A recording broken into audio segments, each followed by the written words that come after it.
आप सभी का एसके क्लासेस के यूट्यूब चैनल पर स्वागत है। आज हम लोग क्लास 9th फिज़िक्स का ग्रेविटेशन चैप्टर डिस्कस करेंगे। ग्रेविटेशन चैप्टर का आज एक्सप्लेनेशन होगा। तो आइए शुरू करते हैं।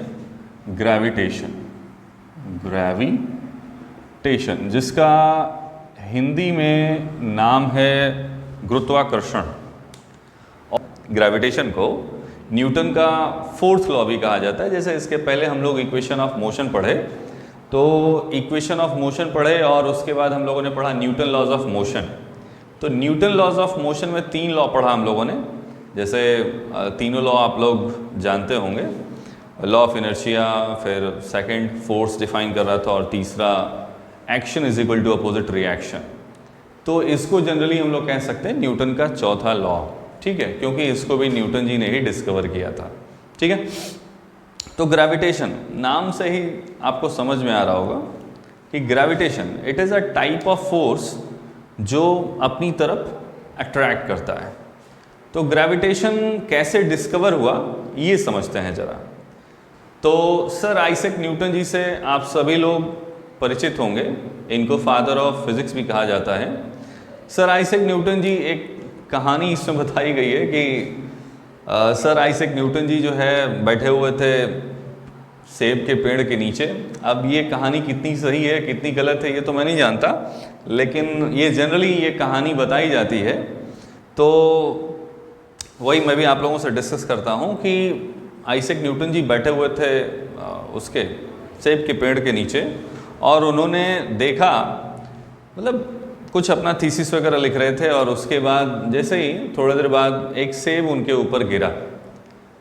तो साइंटिस्ट का दिमाग थोड़ा सा खुरापाती होता ही है, और उसी खुरापात का देन है कि आज हम लोग ग्रेविटेशन पढ़ रहे हैं। तो उन्होंने जब सेब गिरा नीचे, तो उन्होंने दिमाग में उनके तुरंत एक क्वेश्चन आया कि ये सेब नीचे गिरा, क्यों ये नीचे गिरा, क्यों ये ऊपर नहीं चला गया, या क्यों ये वहीं पे टंगा नहीं रह गया, क्यों नीचे ही गिर गया।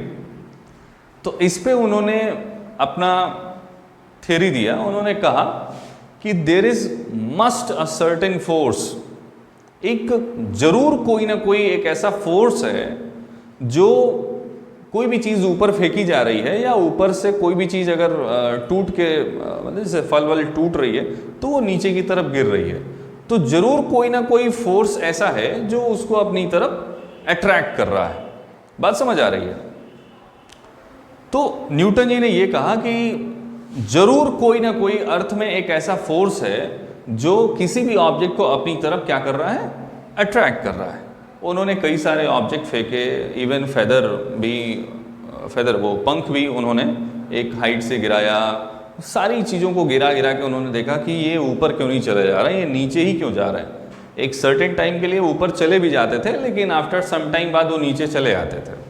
हवा हुआ, धूल हुआ, और भी सारी चीज़ें उन्होंने फेंका, लेकिन हवा के साथ वो ऊपर जाता था, लेकिन आफ्टर सम टाइम वो नीचे सेटल डाउन हो जाता था।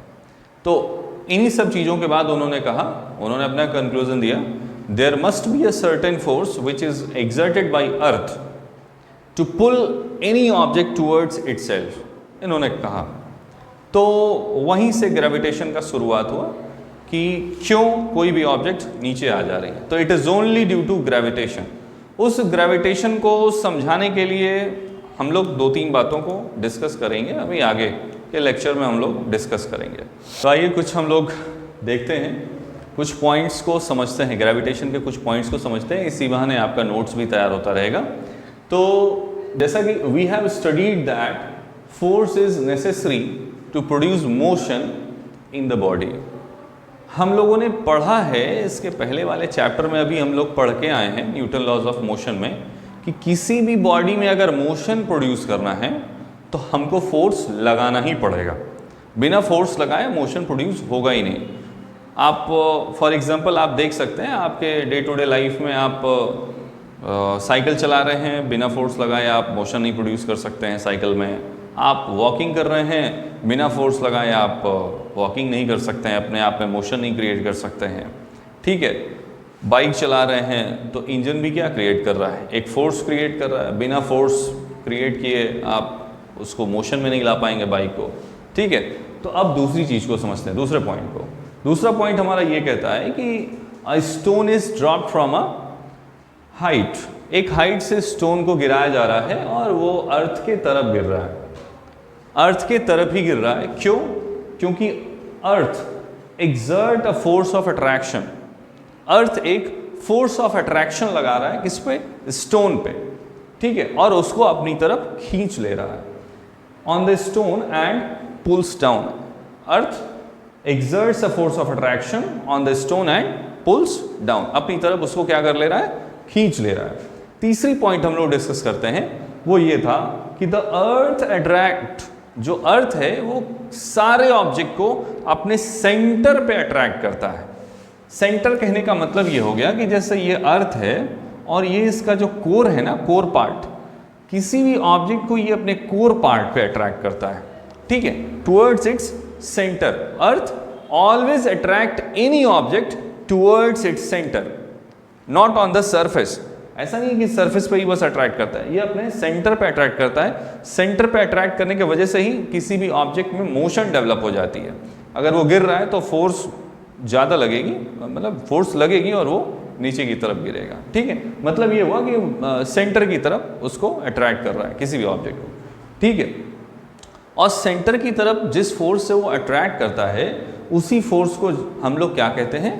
ग्रेविटी कहते हैं, जो कि हमने अभी नोट्स में आपको लिखवाया भी है कि and the force with which the earth attracts any object towards itself, जिस फोर्स से अर्थ किसी भी ऑब्जेक्ट को अपनी तरफ अट्रैक्ट कर रहा है उसी को हम लोग क्या कहते हैं? ग्रेविटी कहते हैं। बात समझ आ रही है? अब डिस्कस करते हैं कि ग्रेविटेशनल फोर्स इतना इम्पोर्टेंट हमारे लिए क्यों है।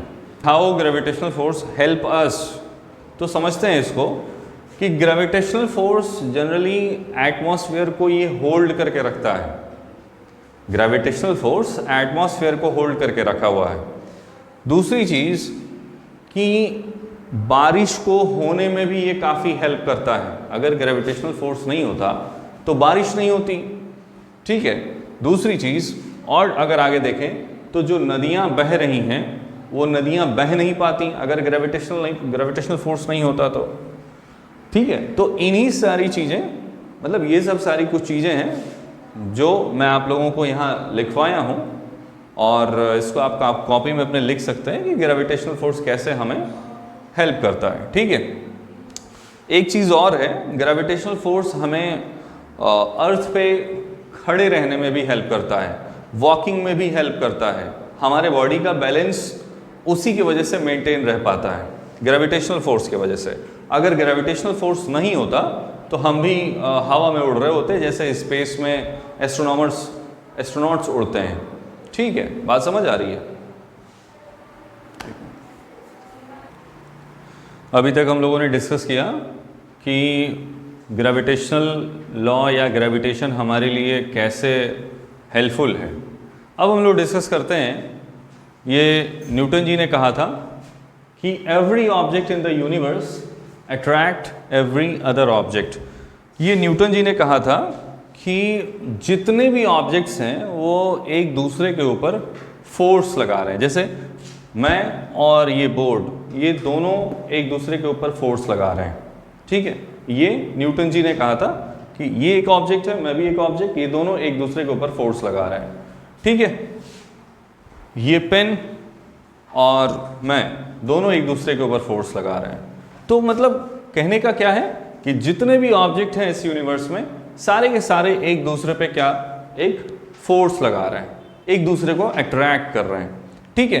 वो न्यूटन के अकॉर्डिंग जितने भी ऑब्जेक्ट हैं इस यूनिवर्स में वो सारे के सारे एक दूसरे को किसी सर्टेन फोर्स से क्या कर रहे होते हैं? अट्रैक्ट कर रहे होते हैं, जैसा कि हमने यहाँ लिखवाया है। आप नोट्स में लिख सकते हैं इस चीज़ को, ठीक है। इस चीज़ को मैंने हाईलाइट किया है क्योंकि ये बहुत इंपॉर्टेंट बात थी कि जितने भी यूनिवर्स में ऑब्जेक्ट हैं ये एक दूसरे को अट्रैक्ट करते हैं। अगर किसी भी ऑब्जेक्ट का मास बहुत छोटा है तो उसका जो अट्रैक्शन होगा या जो उसका फोर्स ऑफ अट्रैक्शन होगा या जैसे मान लीजिए ये एक ऑब्जेक्ट है और ये एक ऑब्जेक्ट है, इन दोनों का जो फोर्स ऑफ अट्रैक्शन होगा, चूंकि मासेस इनकी बहुत कम है, तो इनका जो दोनों का फोर्स ऑफ अट्रैक्शन होगा वो बहुत कम होगा। ठीक है, तो थर्ड पॉइंट में यही हम लोगों ने लिखा है कि अगर if the masses of objects are small, अगर ऑब्जेक्ट के मासेस स्मॉल हैं, छोटे हैं, कम हैं, तो जो ग्रेविटेशनल फोर्स है उन दोनों के बीच का, दो ऑब्जेक्ट्स के बीच का, वो क्या होगा, वो भी बहुत छोटा होगा, बहुत स्मॉल वैल्यू का होगा, जिसको हम लोग इजीली डिटेक्ट नहीं कर सकते हैं। ठीक है, बात समझ में आ रही है। अगर उसी तरह से हम लोग डिस्कस करें कि अगर आपको बहुत बड़ा मास दे दिया जाए, सपोज करिए प्लैनेट्स दे दिए जाएं आपको, या अर्थ वगैरह हो गया, या कोई मतलब ह्यूज मास कह सकते हैं, अगर आपको कोई ह्यूज मास कंसिडर करना हो, तो ह्यूज मास का जो फोर्स ऑफ अट्रैक्शन आएगा बिटवीन टू बॉडीज, वो क्या आएगा, बहुत ज़्यादा आएगा, जिसको भी हम लोग ईजिली कैलकुलेट नहीं कर सकते हैं। इन सबों का कैलकुलेशन हम लोग आगे अभी जब प्रोसीड करेंगे तो हम लोग सीखेंगे, जब अभी यूनिवर्सल लॉ ऑफ ग्रेविटेशन पढ़ेंगे तो हम लोग उसमें सीखेंगे कि छोटे मासेस या बड़े मासेस, इन दोनों के बीच में कैसे फोर्स काम कर रहा होता है, ये हम लोग आगे चल के सीखेंगे यूनिवर्सल लॉ ऑफ ग्रेविटेशन में। इसमें जो नोट है, जो आपको नोट करने वाली बात है, वो ये है कि जो ग्रेविटेशनल फोर्स है या ग्रेविटी है, वो हमेशा क्या होती है, दो ऑब्जेक्ट के बीच में काम कर रही होती है। Gravity always acts between two objects, जो कि यहाँ लिखा हुआ है, द ग्रेविटेशनल फोर्स और gravity always a force of attraction between two objects. Okay, अभी तक हम लोग ग्रेविटेशन का इंट्रोडक्शन देख रहे थे, अब हम लोग समझेंगे यूनिवर्सल लॉ ऑफ ग्रेविटेशन। तो यूनिवर्सल लॉ ऑफ ग्रेविटेशन में ये होता है कि जितने भी ऑब्जेक्ट हैं वो सभी एक दूसरे के ऊपर फोर्स लगा रहे होते हैं। According to the law of gravitation, universal law of gravitation, कि every body in the universe, जितनी भी बॉडीज हैं यूनिवर्स में, सब एक दूसरे को अपनी तरफ खींच रही होती हैं, टूवर्ड्स इट्स सेंटर। ओके, तो यहाँ हम लोग समझते हैं कि किस फोर्स से खींच रही होती हैं, वो फोर्स कैसा होता है, तो which is directly proportional to the product of their masses. जिस फोर्स से कोई भी बॉडीज एक दूसरे को अपनी तरफ खींच रही होती हैं, that force is directly proportional to the product of their masses. Okay, and inversely proportional to the square of distance between them. और वो जो फोर्स होता है, इन दोनों के बीच में जो फोर्स काम कर रहा है, वो इनवर्सली प्रोपोर्शनल होता है इन दोनों ऑब्जेक्ट के बीच का जो डिस्टेंस है उसके स्क्वायर के। समझते हैं इसको कैसे, जैसे ये सेंटर हो गया, ये इसका सेंटर हो गया, ये इसका सेंटर हो गया। ओके, अब इन दोनों के बीच में एक डिस्टेंस है एंड उस डिस्टेंस को हम लोग r से डिनोट करते हैं। तो जो इन दोनों के बीच जो ऑब्जेक्ट हैं, इन दोनों ऑब्जेक्ट के बीच का जो फोर्स होगा, that is inversely proportional to the square of distance between them. Clear है? इस रिलेशन को समझते हैं, तो इस रिलेशन को समझने के लिए हम लोग आगे बढ़ते हैं। देखिए, अब जैसे पहला स्टेटमेंट क्या कह रहा है कि force is directly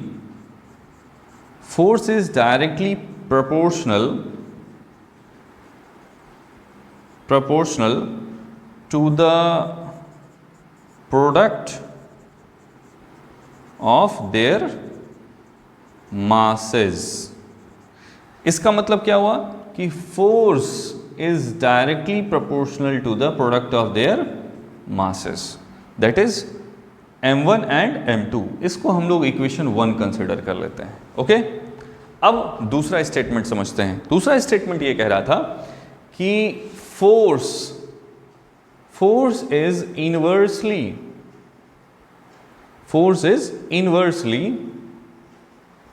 proportional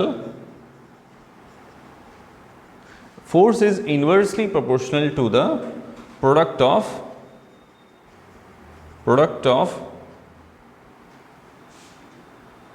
force is inversely proportional to the product of square of distance between them। यहां समझिएगा, यहां पे स्टेटमेंट क्या कह रहा है force is inversely proportional to the square of distance between them. ये इक्वेशन 2 हो गया, ठीक है। अगर हम दोनों इक्वेशन को कंबाइन करें, combining equation 1 and equation 2 we get what we get, let's see. देखिए अब जैसे यहाँ पे फोर्स क्या था, डायरेक्टली प्रोपोर्शनल m1 m2 के, और फोर्स क्या था, इनवर्सली प्रोपोर्शनल था distance of square of distance between them. तो इसको अगर कंबाइन कर दें तो force is directly proportional to m1 m2 upon square of distance between them. क्योंकि इससे हमारा कोई सॉल्यूशन नहीं हो पाएगा, इसीलिए हम जो प्रोपोर्शनैलिटी है इस साइन को हटाते हैं और एक कांस्टेंट का वहाँ पे यूज़ करते हैं। तो यहाँ पे जब इस प्रोपोर्शनैलिटी साइन को हटाएंगे तो एक कांस्टेंट यूज़ करेंगे and that constant is capital G, okay. Capital G m1 m2 upon r square. यहाँ से हमारा एक फॉर्मूला मिलेगा, that is the force, what, force between these two masses. इस फॉर्मूले से इन दोनों मासेस के बीच में कितना फोर्स ऑफर हो रहा है वो हम लोग कैलकुलेट कर पाएंगे। बात समझ आ रही है। यहाँ प्रोपोर्शनैलिटी कांस्टेंट, ये जो प्रोपोर्शनल है, प्रोपोर्शनैलिटी की जो साइन है, इसको हटा के हम लोग क्या यूज़ करेंगे, यहाँ पे कैपिटल G यूज़ करेंगे। कैपिटल G किसी के ऊपर भी डिपेंडेंट नहीं होता है। कैपिटल G जो कांस्टेंट हम लोग यूज़ करते हैं, that constant does not depend on force, that constant does not depend on the masses, and that constant does not depend on the square of distance between the masses. Okay, clear है। ये G किसी के ऊपर भी dependent नहीं होगा, G is independent value. बात समझ आ रही है, ठीक है। ये एज अ कांस्टेंट यहाँ पे यूज करते हैं। अभी G का भी कैलकुलेशन हम लोग सीखेंगे आगे। फोर्स क्या होता है, दो ऑब्जेक्ट के बीच, ये दो ऑब्जेक्ट के बीच में जो फोर्स लग रहा होता है उसको अभी हम लोगों ने कैलकुलेट करना सीखा है। तो क्या था उसका formula, F is equal to capital G m1 m2 upon r square, ठीक है। आइए समझते हैं। यहाँ पे कैपिटल G क्या है, capital G is the gravitational, इसको हम लोग क्या बोलते हैं, ग्रेविटेशनल कांस्टेंट बोलते हैं। क्या बोलते हैं इसको, ग्रेविटेशनल कांस्टेंट, ठीक है। द वैल्यू, इसकी जो वैल्यू होती है, the value of capital G is not depend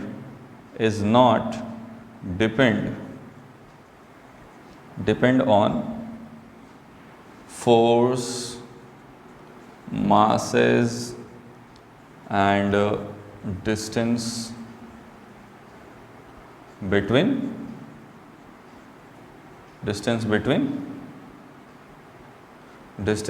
masses। Okay, बात समझ में आ रही है। ये लिखना भी ज़रूरी है, समझना भी ज़रूरी है, इससे आपका नोट्स भी तैयार होता रहेगा, ठीक है।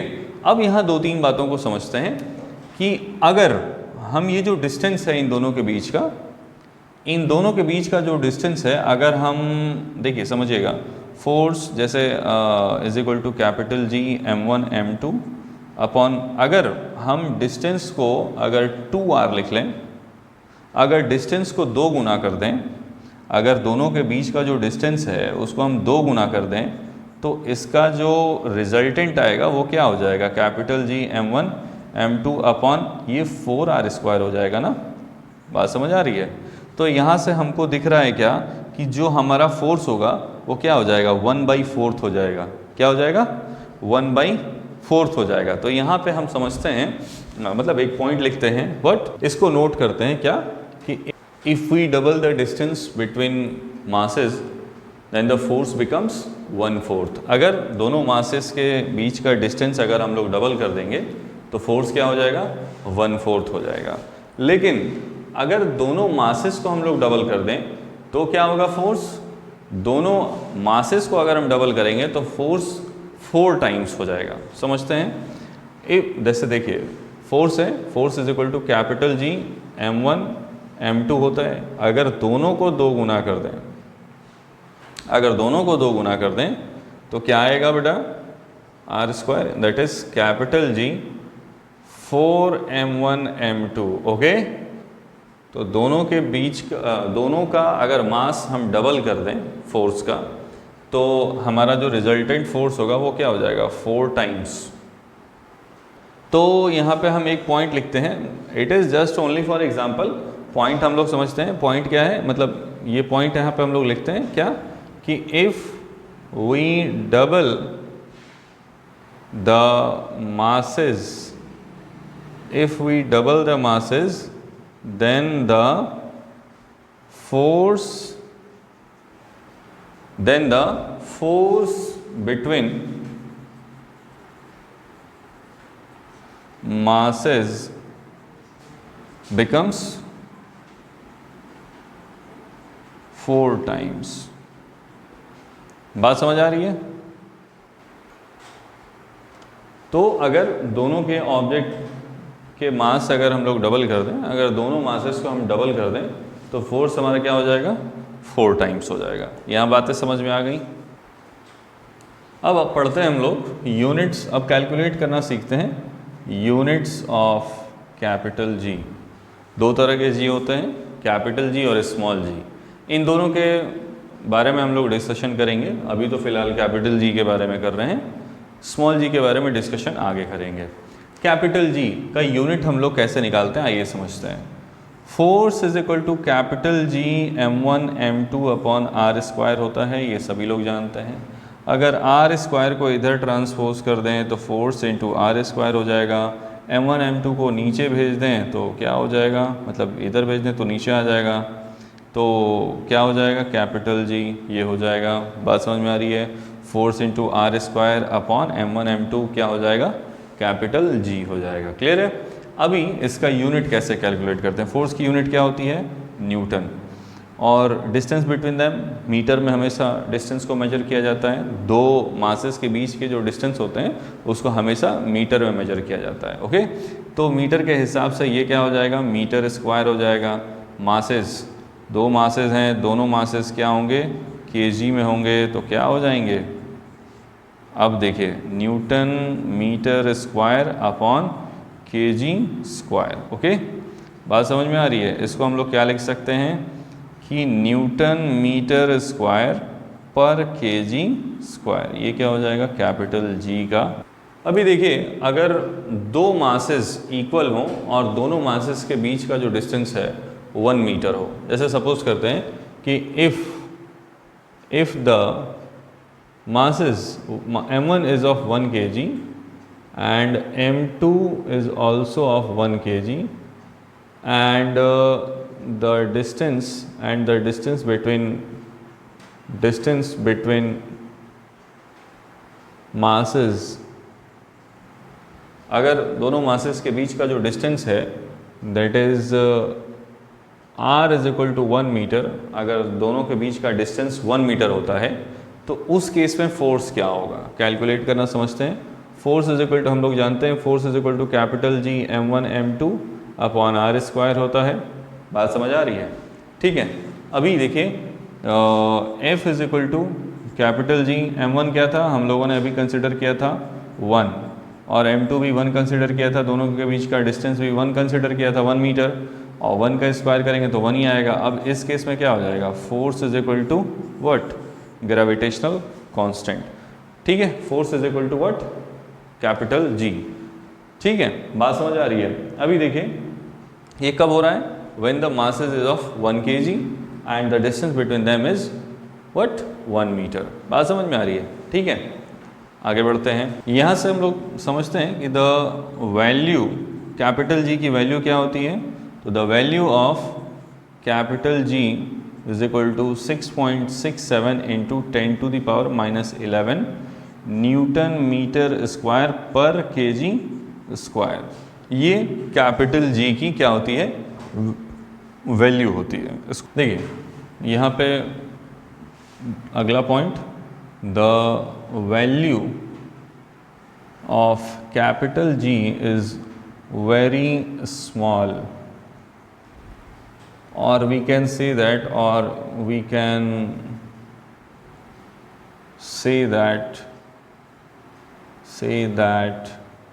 it is very weak।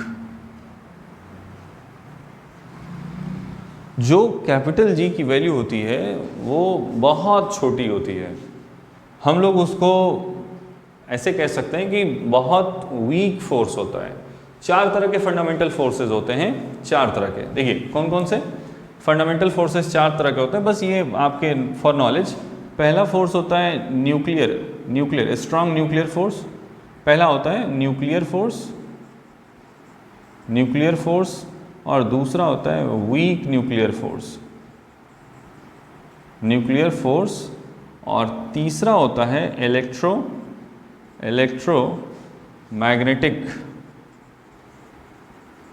Electromagnetic force और चौथा होता है ग्रेविटेशनल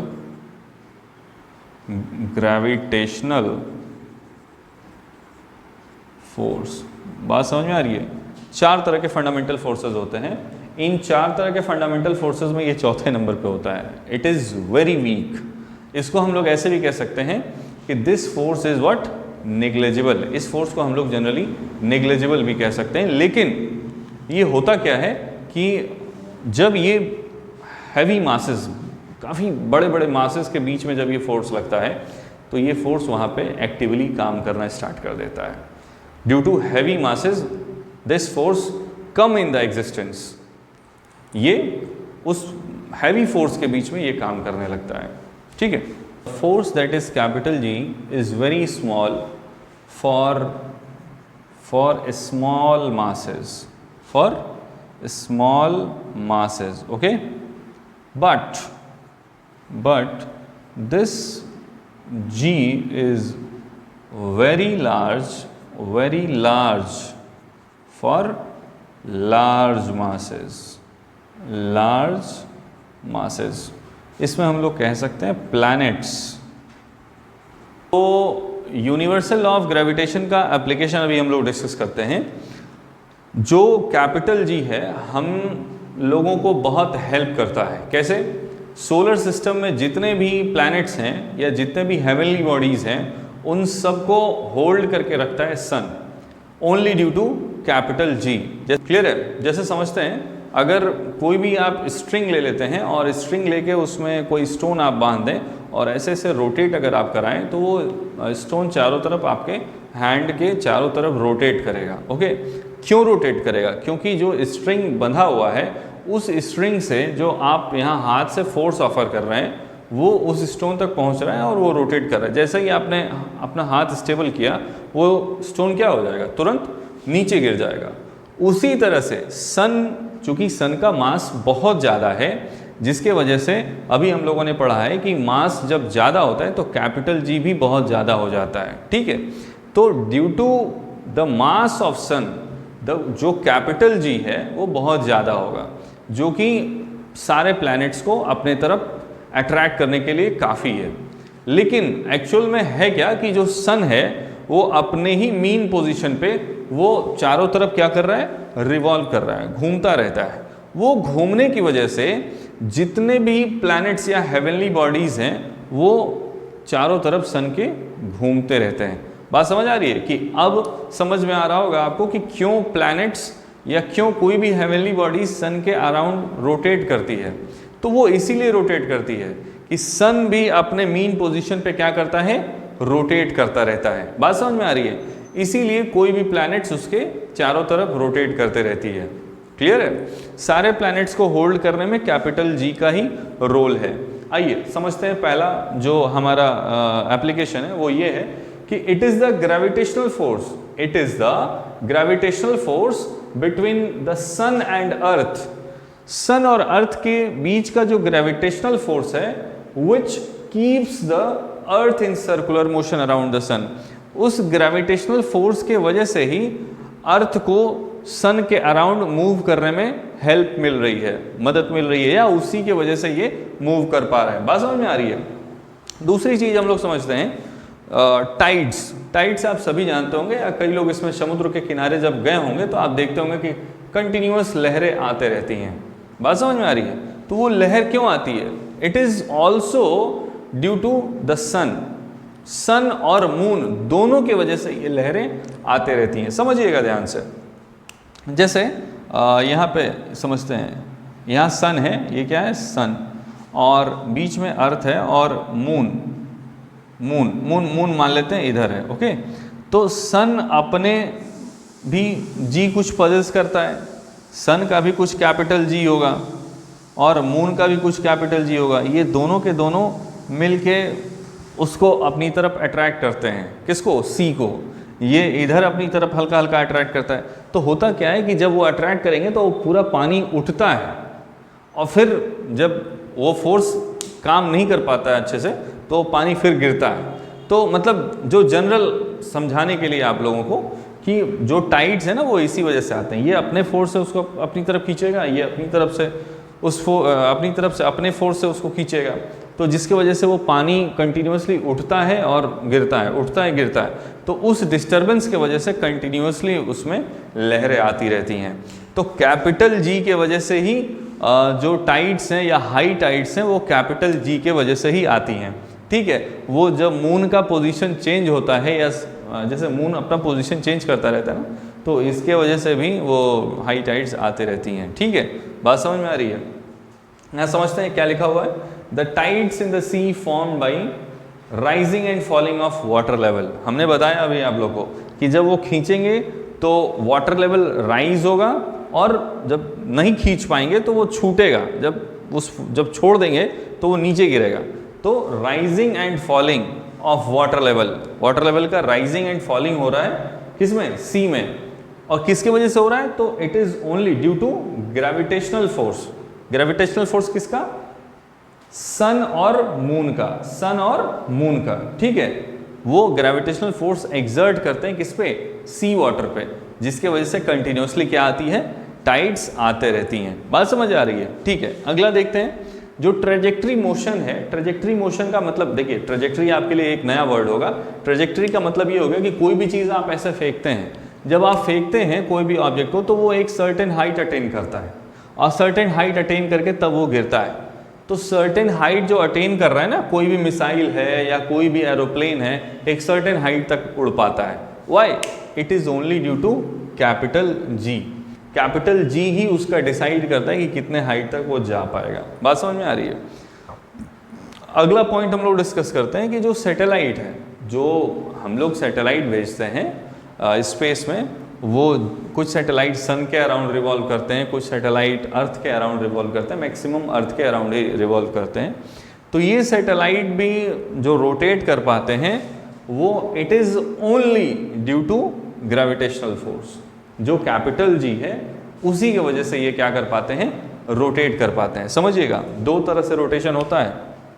पहला कि जैसे ये अर्थ है सपोज करिए, तो ये अर्थ के इस तरह से ऐसे भी रोटेशन होता है।